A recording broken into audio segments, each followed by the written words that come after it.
So good morning, everyone. Good afternoon, good evening, wherever you're calling in from. Welcome to the monthly America's Coaching Supervision Network call.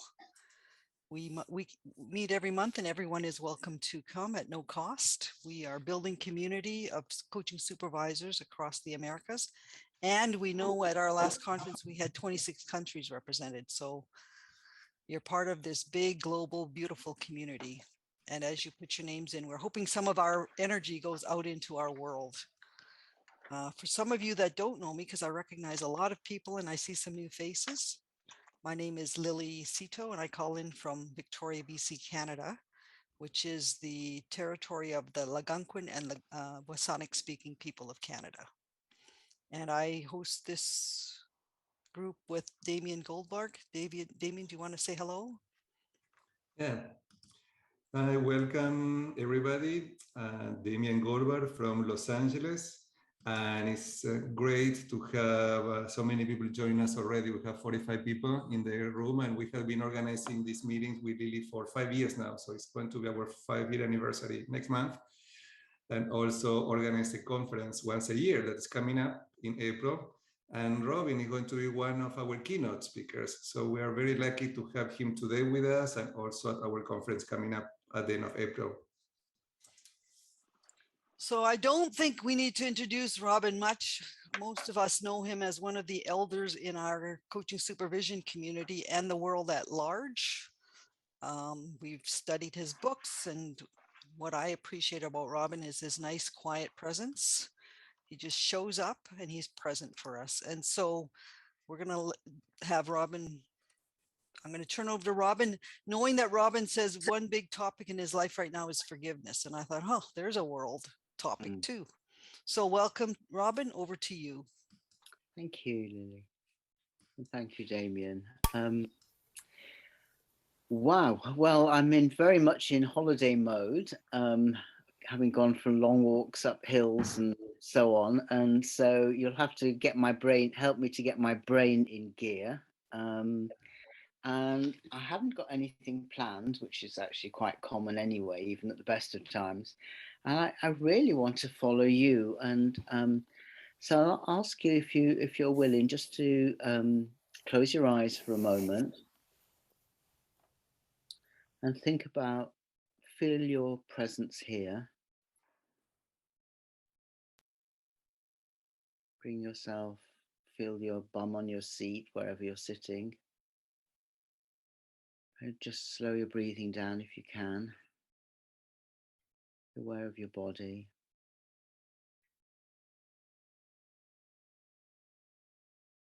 And see if there's a question that comes to you, not from your head, but from somewhere else in you. Like if your body could speak its question, what might it be? Not just curiosity, but really something that wants to be asked. And it might not be me that answers it. It might be somebody else. But what is the question that might be around for you? And that we might have your individual questions, but maybe there's a question for all of us as a group. Something that in supervision, maybe even beyond the world of supervision, who knows? But let's see what emerges. Take a moment. And if you've got a pen and paper handy, or some equivalent, a tablet or something, but whatever you have, see if you want to write something down or put in the chat or whatever. But let's follow each other rather than something pre-planned. So when you're ready, just open your eyes and we'll come back and so take a moment to write if you want to, and we'll see where we go together in the next hour.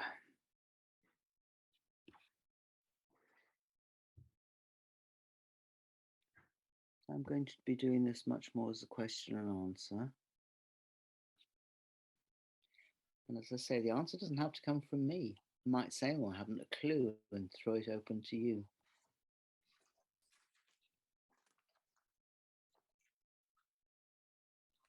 And Lily, would you mind sort of watching for the hands up Is that okay? Absolutely. And And the actually, I chat? will ask you to actually put your name in the chat if you want to speak, because there's a number of pages to scroll through. Would that work? Put your hand up or put your name in the chat, somehow catch our attention.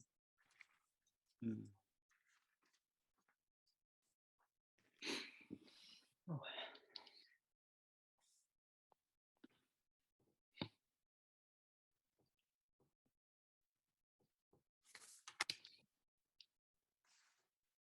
Three people, my God.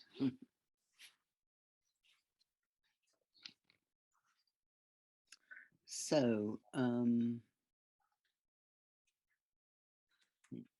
so should we start with the one in the chat? How far have we reached after COVID-19? Why after COVID-19? What is there about, and what does how far have we reached mean? Do you want to unmic yourself? Yeah. Actually, when you asked us to listen to the body, not from the brain part of it, somehow this is the one question came to me after now almost 3 years now. Though there are issues, but still, as a profession, as we are together, what extent we have bounced back. That is what I mean. I was getting deep in my body. Well, when I saw your question, I was thinking the whole thing about COVID-19 is how much it has either created or exposed how frightened we are. And somehow or other, we've managed to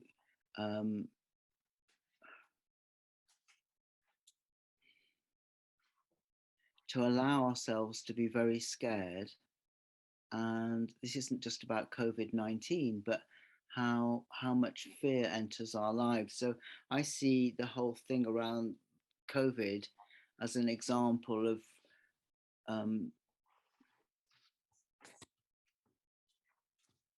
the fear of death, and that our society, Western society in particular, but the world at large, because we're quite dominated by Western values, is a real fear of death and an omnipotent wish to try and control it. And so that we're not allowing things to be as they are. And when we can't control them, we go into a sort of panic. So I see COVID as a symptom of not being open to explore things, but trying to control them. That's my answer to your question. But it's not just about COVID, you see. It's about how, even because this is about supervision, how in supervision we're getting more and more control coming in. Like you have to have more and more qualifications in the. I worked as a therapist, not as a coach, but in the therapy world. Like when I started hundreds of years ago, 45 years ago, you could just do it. You could call yourself a therapist, and you didn't need any professional qualifications. And that sounds horrific for modern audiences, but it had a big plus side, that I see people having to do more and more to get qualified.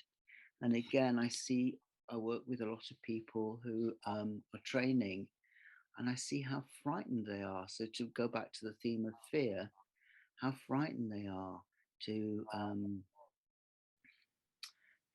go through the hoops, to get it right, a fear of a complaint. So I'm generalizing, but I'm just interested in, so what your question has done, is sparked off the question of fear, yeah, and how much fear is around in our work. Fear of being sued, fear of getting it wrong, fear of not being qualified, goodness knows what else. And because you've got an old timer like myself, it seems bizarre to say that when I started, we didn't have any of those fears. We just did it. And so I've moved from COVID now to the topic of fear. I hope that is okay with you. And see how fear is coming into our consulting rooms. So I'm going Thank to you, throw sir. that Thank you. open, see where that lands with people. Okay. So gosh, okay, I'm going to take a moment, give me a moment to read.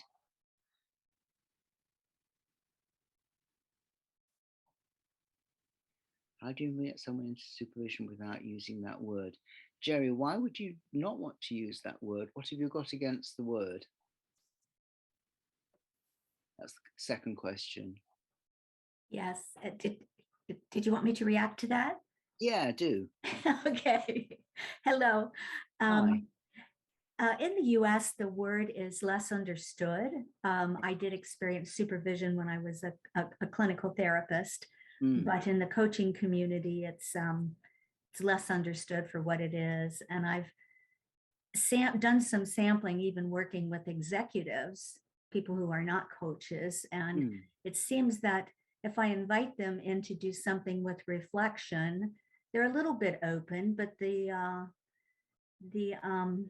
rather driven personality types who are executives don't want to bother with something as passive as reflection. So I've said, would you like to try something a little different? But I didn't know, I think I'm overcoming some barriers of understanding.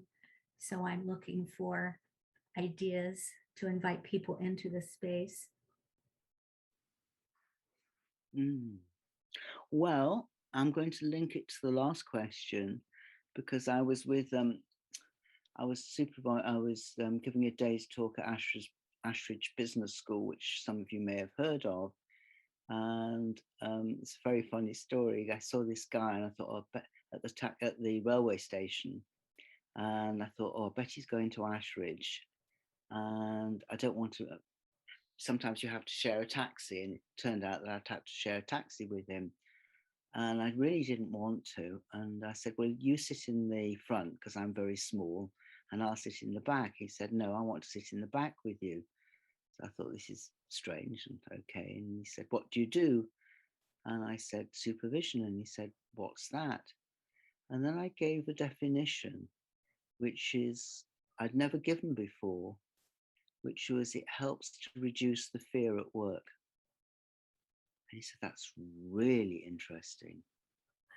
I said, and I hadn't expected to say that. And then he employed me in his law firm and we had a very good relationship. His instinct was, he said, I just knew I wanted to talk to you.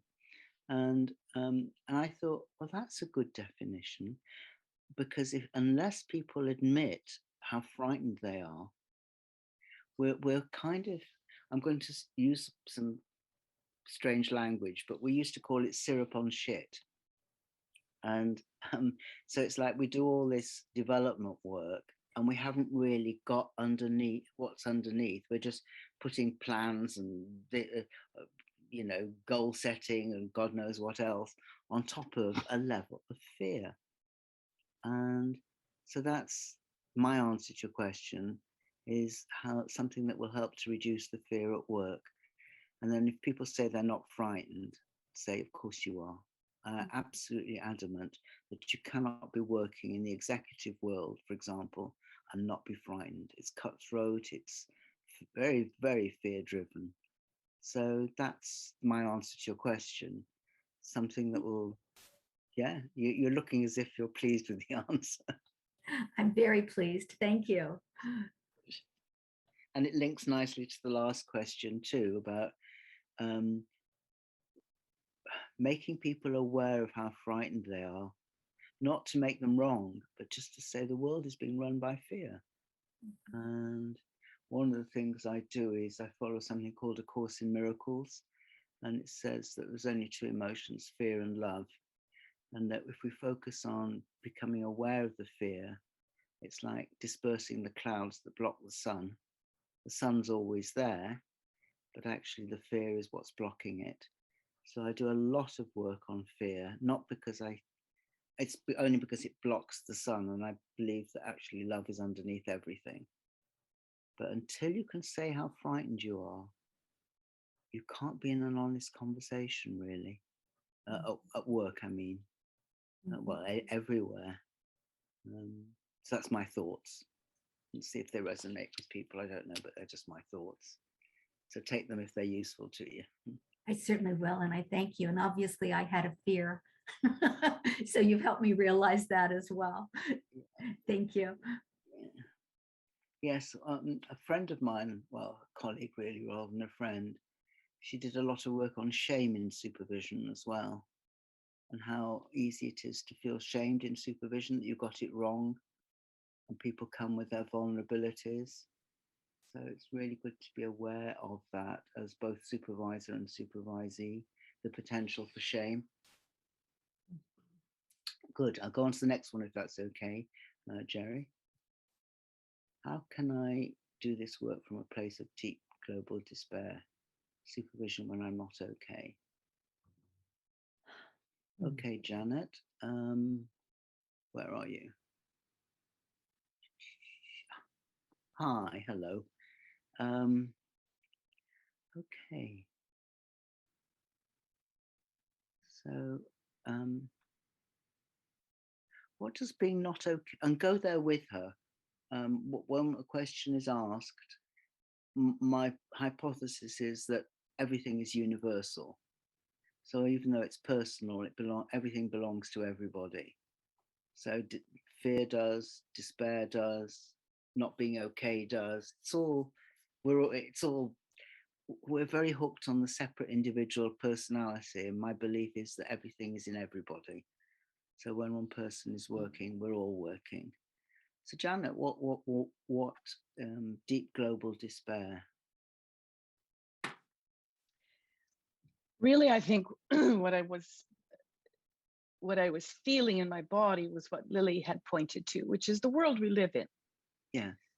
And most of the time, I mean, if you think about the focus of a lot of our work, as you said, it's around the workplace. What I know for me is I can continue to do my work as long as I am okay in my own person, right? When I was working clinically, we used to talk about bracketing. You bracket your personal experience so you can go and participate in a workplace. What I have been experiencing lately is that my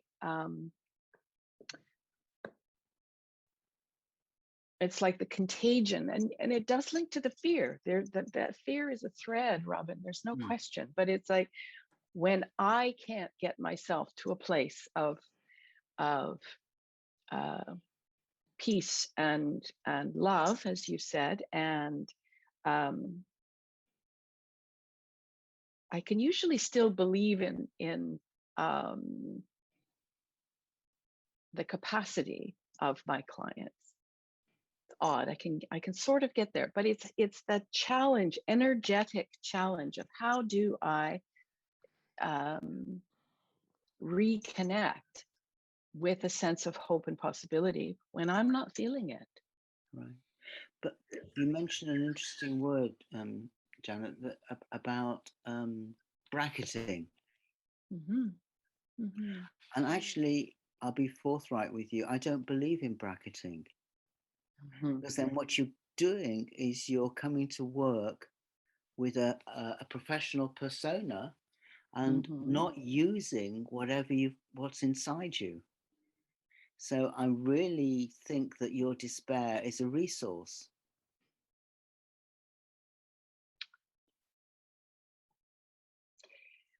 And it's one that it takes an incredible amount of courage, in my experience, to tap into, because it requires such vulnerability. And what else? What are we doing if we're not being vulnerable at work? I mean, can you see what the split you've got? I mean, I hope you understand. I'm not being maybe critical. that's why it hurts so much. It's like this splitting off and having this professional self that's supposed to be all together, and what it does is it creates you know, when I first taught counseling over 40 years ago, and I asked the trainee counselors, what does it take to be a good counsellor? And they wrote empathy, ability to listen, and I looked at them and very provocatively, which I guess has been my style throughout, I said, where's your rage? Where's envy? Where's hatred? And they looked at me as if I was mad. And I said, well, if you don't own all these things, your client has to own them for you. Mhm.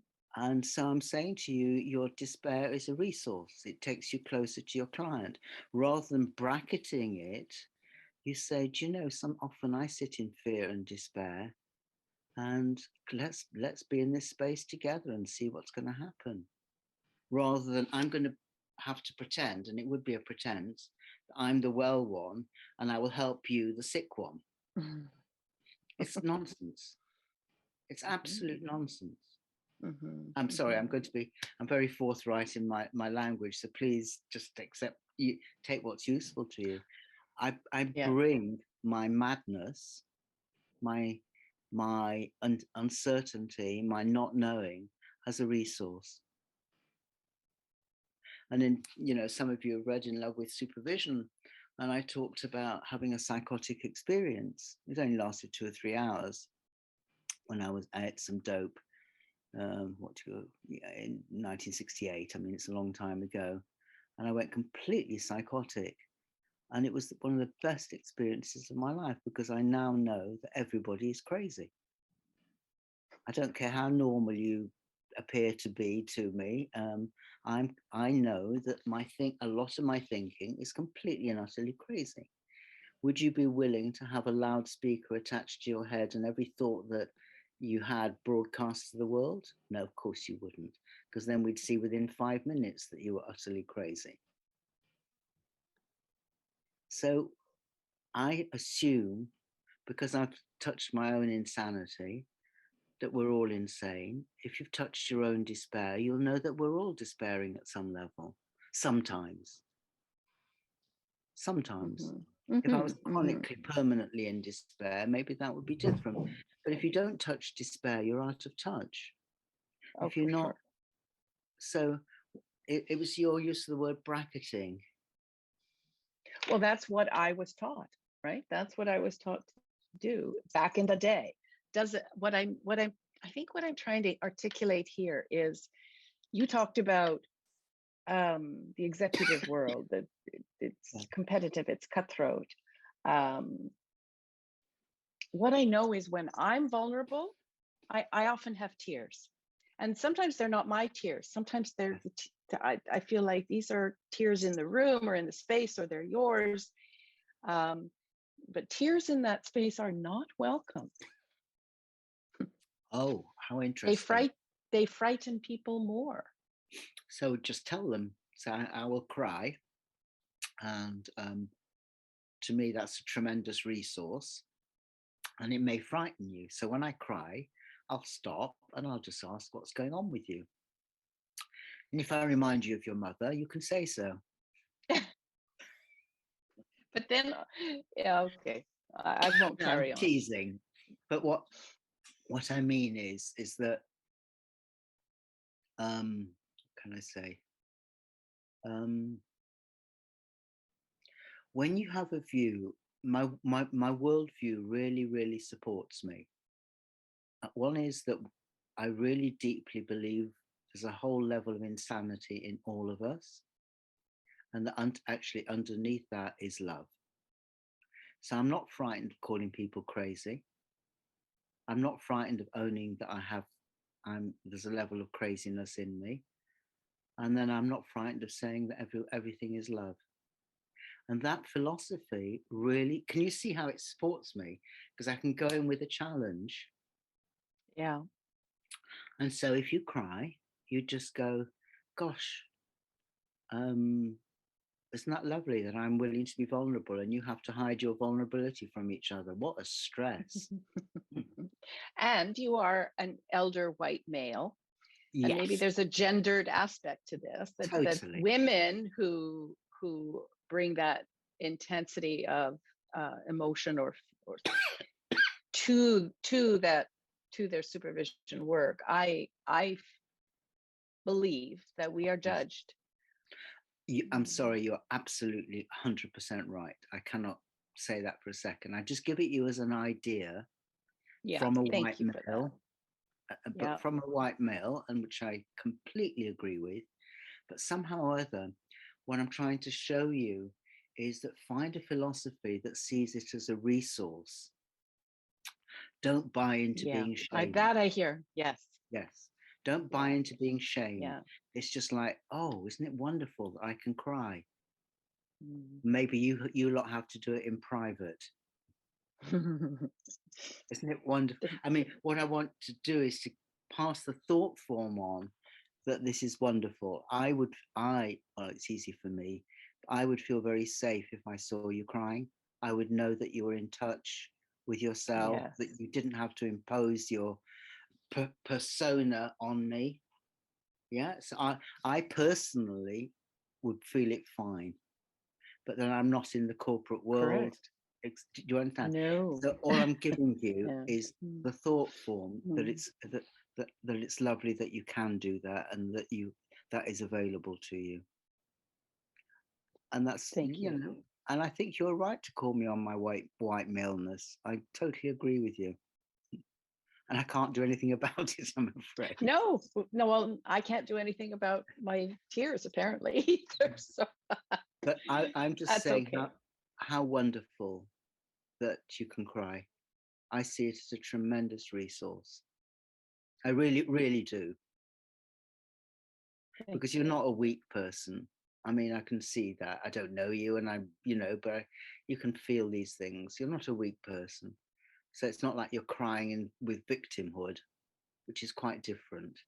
Crying from victimhood is quite different from crying from vulnerability. Okay, I've probably said enough. Can I go on to the next one? How are we doing? We're halfway. Actually, Robin, there was just a question before that one that you missed. I just wanted to point that out from Sunny. Ah, sorry, Sunny. Okay.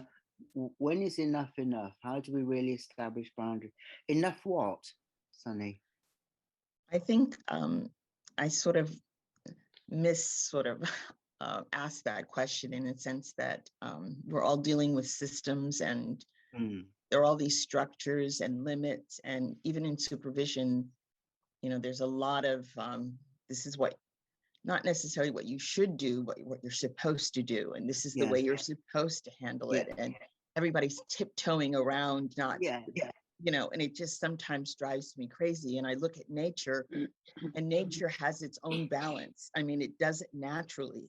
And I wonder why we as human beings can't not set boundaries and limits, but be able to balance how we relate to each other, rather than having rules and guidelines to do everything.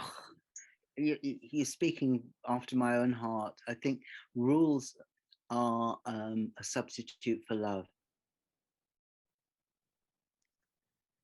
That actually I can't trust that when you and I sit in a room, we can actually be together and find what needs to emerge between us.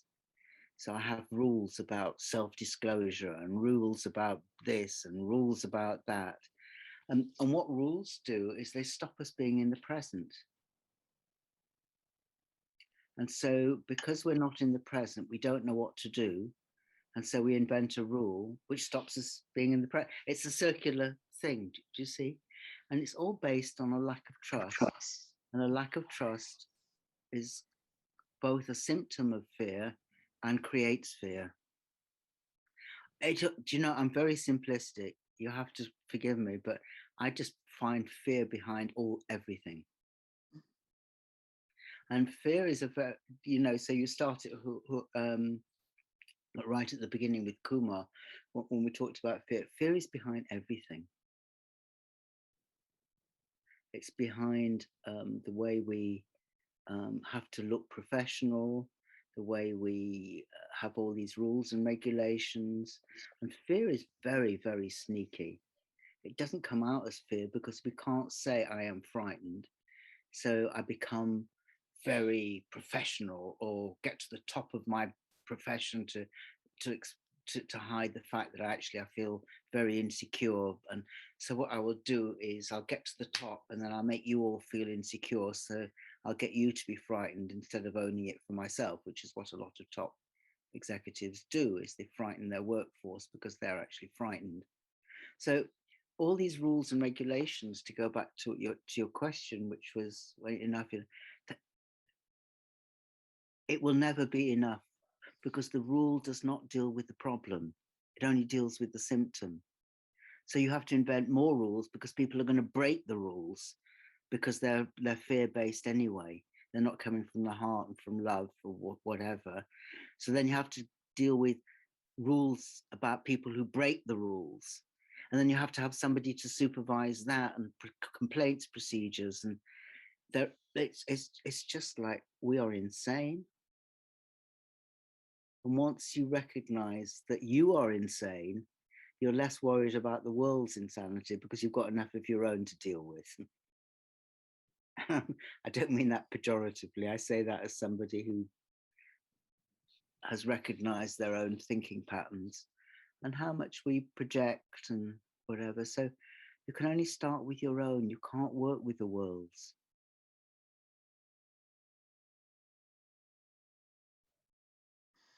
You can't actually do anything about the state of the world. And at the beginning, Lily talked about my interest in, what I do is I just free associate the questions, and you just have to take what's useful to you, because there isn't a simple answer to anything. Well, there is and there isn't. But I'm working a lot with forgiveness.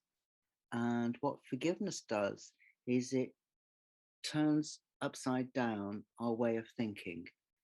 Because if you take as a given that our way of thinking is insane, and therefore to deal with our insanity, we make rules because you don't know how dangerous I can be.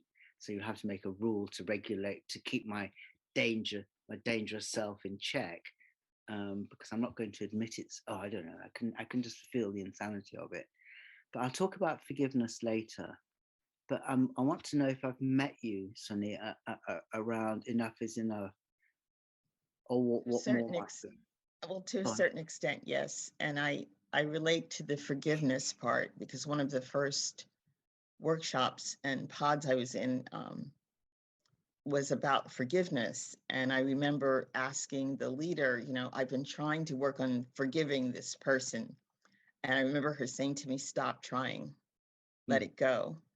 And you can't just let it go just like that. Well, I didn't at first, but she said, stop trying so hard. And the forgiveness came because I just set my intention towards that rather than working at it. Do you understand what I mean? Yes, I didn't work at it anymore. And then when I confronted that person, it was already there.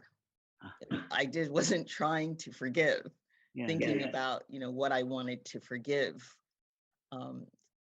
I stopped focusing on it as if I could conquer it or, control it. Lovely. Well, if you'd asked me that, and I totally agree with what this person said, but if you'd asked me that, I'd have said, have you got bad feelings towards this person? And the answer would have been yes. And therefore I say, well, therefore you have to ask them for forgiveness for your bad feelings.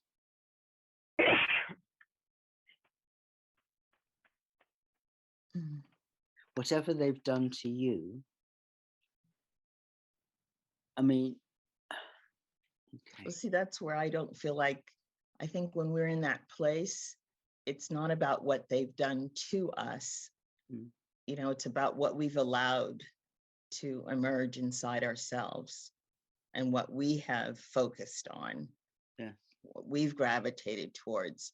And if we can let that go, it's not about, as you said, not being a victim, because when you allow someone to do something to you, then you become the victim.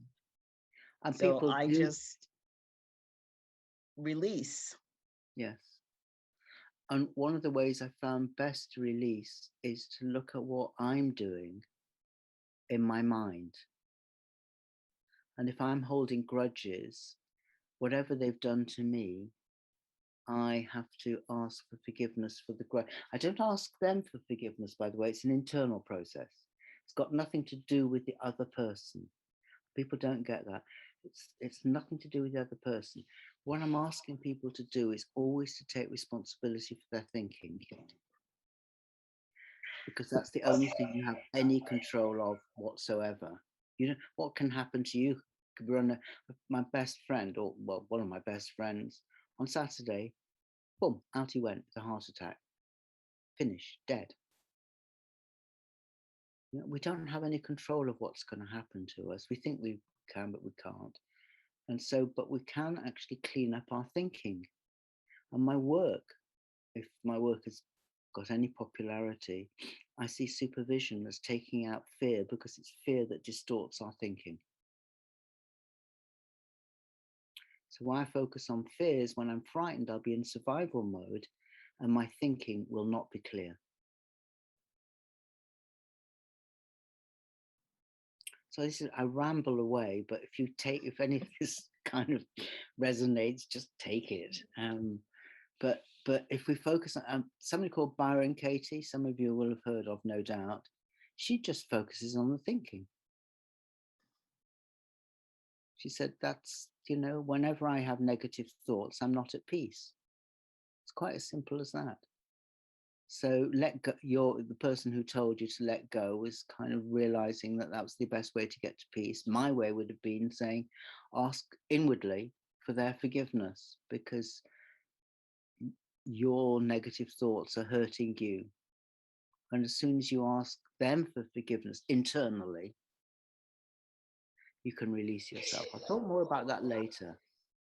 Let's just, new questions might be arising now, because we're halfway, well, more than, God, time flies. It's just like, I want to go back to the original questions, but also I wonder what questions have arisen from before that people I've been dialoguing with. See if something new has come. Yeah, so we'll just do a hands up for this. And then if nobody's got more hands up, I'll go back 40 new messages, my God.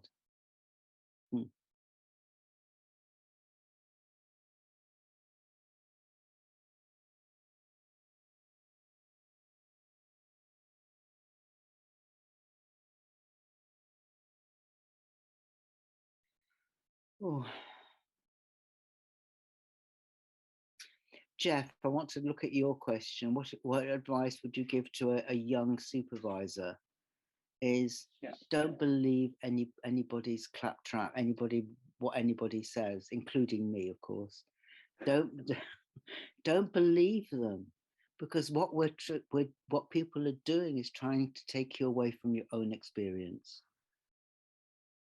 And that's what the world is trying to do. It's trying to create the myth of the one who knows, so that keeps you in a place of not knowing and aspiring all the time. And my work is really to say to people, somewhere inside we know, because if we are love, right underneath all this nonsense that we parade, if we are love, then that love knows what to do. And our job is to try and create the space for that love to emerge behind the fear. So my advice to young people is just don't believe a word of what the so-called experts say. And as one of those experts, don't take any notice of me either. I really, I bumble along, and some of it seems to work. But if I haven't got answers. I've got a belief that we are love, and I've got a belief that we're crazy and that fear gets in the way. But if it doesn't resonate with your experience, go, you old fool. Yeah, that's my advice. Thanks. To you. Thank you. What else?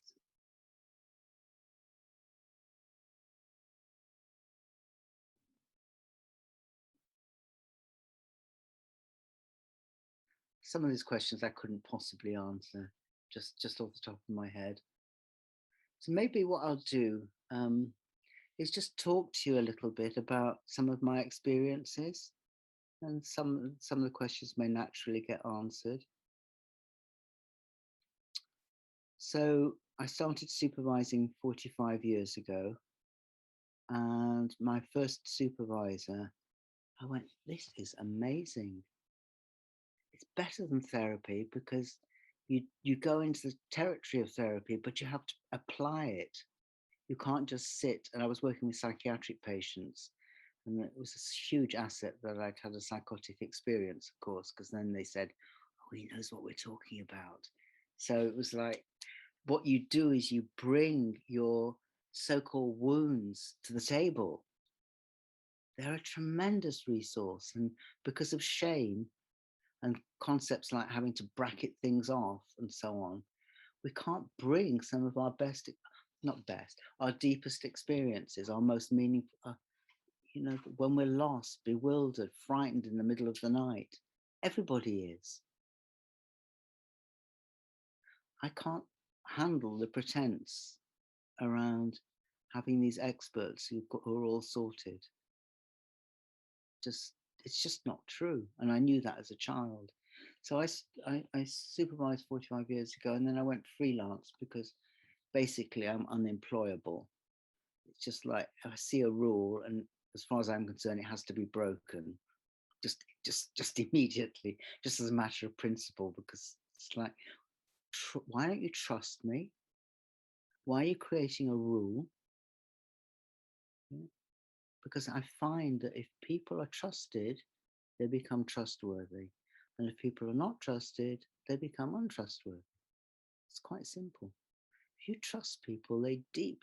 When we do our supervision training, we ask people to have 10 hours of supervision on their supervision and 50 hours of supervising. And they say, don't you want to sign something to say that we've done our 10 hours or our 50 hours? And we go, no, why would we? If you say you've done them, that's good enough. You'd only be cheating yourself. You're not cheating us. If you try and pretend, I honestly don't believe anybody ever does, because we so trust them. So I'll go off on another tangent. We went freelance, and we've been running supervision trainings for over 40 years now. And we tell people right at the beginning, you're all A students. And if there's a question of you're not passing, we've never failed anybody. But if there was, it would be our fault because we haven't brought out the best in you. So we are at fault if there's a question of you're failing. Can you see how my way of thinking, I try and turn everything on its head, because the world's thinking is crazy. So if I collude with it, I'm part of the craziness. So I want to turn everything on its head. So you tell people immediately, as soon as they start, you've passed. And our job is to bring out the best in you. And people kind of go, does he mean it? Is he tricking us? And they realize that we're not. So I see supervision as not just about supervision, as a way of thinking about life. Because supervision gives us the space to kind of explore together what's really going on. It's like, I'm not into trying to fix this case, or I'm trying to understand what is happening right now, both personally and systemically. And I want to invite you into that space of curiosity with me. And we don't try and get results. We're not trying to fix things. What we're doing is trying to raise awareness. And awareness is there for the value, for the love of itself. So when I was working with somebody, he said, but you haven't got an end result. And I said, no, I'm not looking for an end result. The person will go into their next session with their client or coachee or whoever they're working with, will go into the next session much more present, and then something new will emerge, rather than trying to fix it in the session. Another definition of supervision is I'll do whatever we will do together with supervisor and supervisee, whatever will bring the supervisee more present to their client. And then they'll know what to do. Do you see, rather than try and work out what to do in the session, I will look at how they block themselves and how we can unblock in supervision so that when they next see that client, they are so much more present. Very different idea from fixing things. If you are present, what needs to happen will emerge. Just hold on 2 secs. Joan, I can hear you. Would you mind going into another room? Excuse me.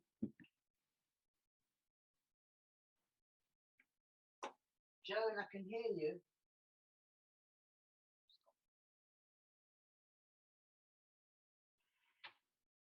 There we go. The perks of Zoom. Good. So, yeah, what I'm trying to do to convey is that you go into your supervision work with a sense of curiosity, not with a sense of kind of I've got to fix things. And there'll be a lot of pressure on you to try and fix things. And I'm suggesting that you do your best to resist that pressure.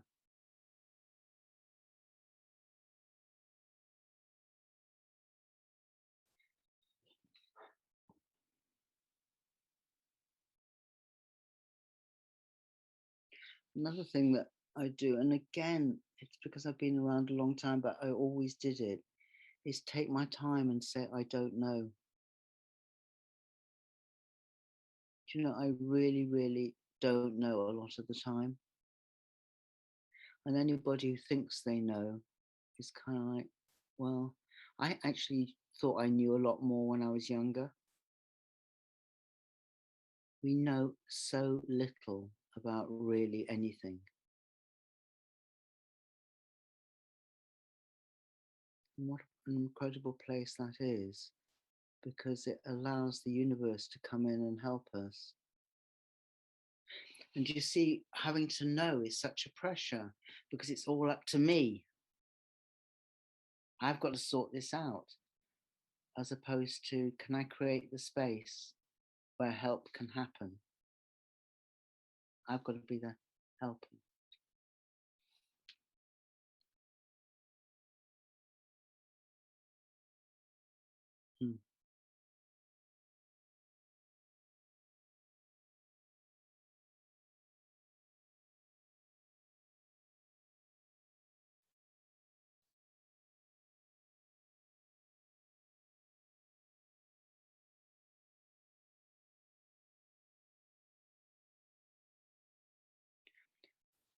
For a long time, because when I was working in the 70s, we didn't need any accreditation. We just did it. I'm not trained as a supervisor. I'm not accredited, nothing. And we were looking in the early 90s. We saw that accreditation was going to come in big time. And we organized, a few of us, a conference to look on the dynamics of accreditation. And we saw that actually accreditation was very good for business because the trainers earned lots of money because they made their courses longer and longer, and you had to jump through more and more hoops, which meant that the trainers we gave out tokens to trainers, supervisors, clients, therapists, coaches, whoever. Anyway, nearly all the token, we did this simulation and all the tokens landed up with the trainers because we just they made longer and longer courses. Anyway, we were looking at the dynamics of accreditation. And I said, wouldn't it be interesting if to get accredited, you just talked about what you loved in your work, what gave you joy, rather than trying to prove that you've done 697 hours and that you've done this and you've done that. I mean, we do our 50 hours, but it's very minimalist. And we trust people to have done them. And we don't ask for proof or anything. Can you see how the world is so upside down. It really is. And my wish for, even in this short time together, is that you begin to think, how can I free myself from the world's thinking? How can I free from myself? How does the insanity in the world match my own insanity? Because then I'll be colluding with it. How can I free myself, not from the world, but from my own thinking that is colluding, is matching the world? So let's have the last few minutes with hands up and live questions rather than me answering a written one. Let's see where we are for the last few minutes. So can we have a hands up? And preferably one that has emerged from our last 50 minutes together. It doesn't matter, whatever comes will be fine.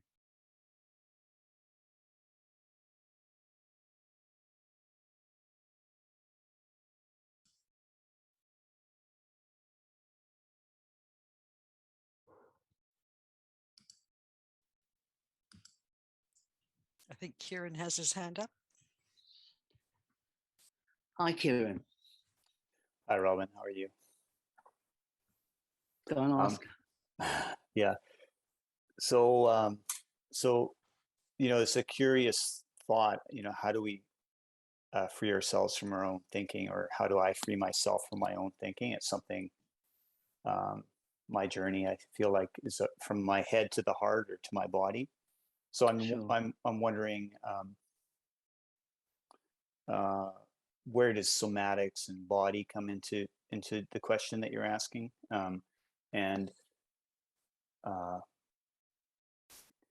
Yeah, like I think sometimes when we turn it upside down, we're still using our heads, perhaps.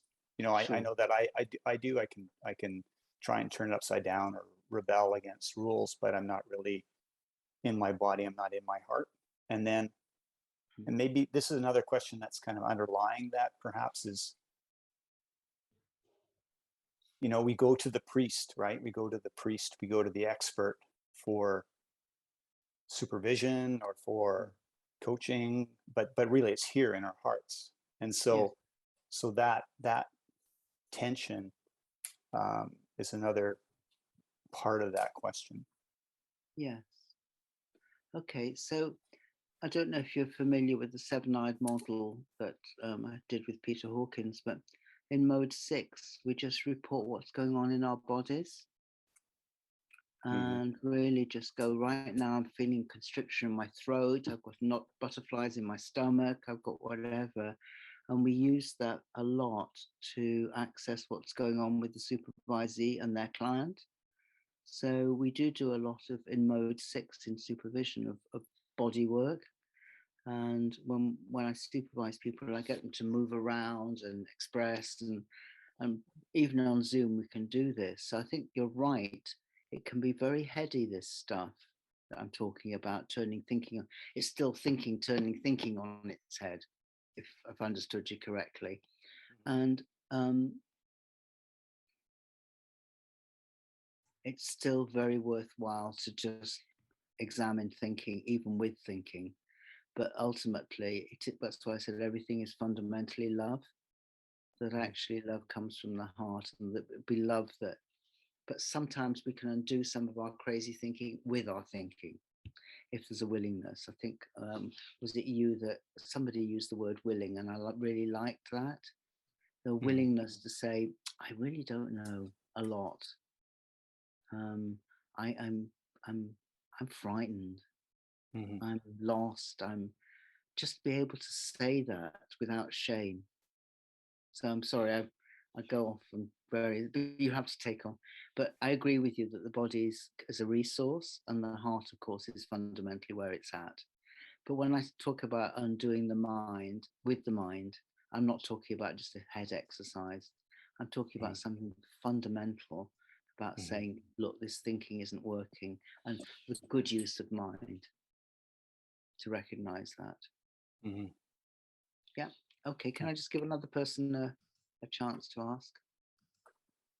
Damien, you've got your hand up on my top left screen. Yes. Hi. Yeah. I have a comment. A couple of things. One is that here there are many of my students graduating from my coaching and supervision program, and I am one of the ones who teach all of these rules. But Robin, at the same time, I tell people you need to forget them when you're with your clients. Great. But after I teach them, I think it's very difficult many times to let them go. So I was wondering, reinforcing how I can really reinforce that, because I say that all the time. You need to know the rules, but then when you are with your client, you need to forget them. You need to connect with the human being that you have in front of you. Brilliant. But sometimes I am not sure if people really hear that after they have learned the rules, following, particularly like this weekend. I had a tough time with the ICF because I was fighting a little bit with them about the new accreditation rules for a new credential that they are coming out with the team coaching. And they're asking things that I don't think are right. But anyways, that's on the side. Listen, I love what you say, because if you, it's a mixture of how, I've got a quote in my head. I don't know if it's relevant. Obedience keeps the rules. Love knows when to break them. And it's just like when you sit there and with a client or supervisee or whatever, if you're in the love, you'll know when to break the rule or when to keep. It's just like I probably come up against. I don't want to be just against something. Because I think you're right in your training that to give guidelines and rules, as long as you're saying at the same time, be willing to let them go. And what happens is that people, we're so conditioned to want safety, and we think rules give us safety. And that's what I'm talking about. I don't want to be just a rebel. That would be silly. I'm trying to say that rules do not give you safety. Keeping the rules does not give you safety. You might think it does. It gives you a kind of security. But actually, if you're not prepared to break them and take a risk, you're never going to be safe. So I like what you've said. I'm okay about people having the rules as long as they know that they're not, that when the time comes to break them. I love that. I really love that. So thank you, Robin. I think we need to start wrapping up. Lily? Yeah, we've just finished, haven't we? Yeah, we're at the top of the hour. When I finish on time. I personally love your session, talking about love. I love this session. So I'm sure that everybody here too. Lily, we want to wrap up. I am going to post in the chat room the link for our conference coming up, and Robin is going to be one of the keynote speakers. Thank you. And for everyone else, our returning participants and new colleagues here, we meet every third Monday of the month. Everyone is welcome to come, different speakers, different topics, all around coaching and supervision and love and all those great things. And maybe we need one on fear now. Thank you, Robin. Yes, thank you. And I was wondering if you would share your resource on shame, working with shame and vulnerability in the supervision space that you mentioned. I can write the person who's done the research, if I can remember her name. It'll come back to me. Okay, I'll send it to you. Great, that would be great. And thank you, Robin, for being out there in the world, for your presence, for being provocative, and for shaking us up a little bit and shaking us on our side. That's exactly what our world needs a little bit. In a good way, I think, because of all the polarization that seems to be going on.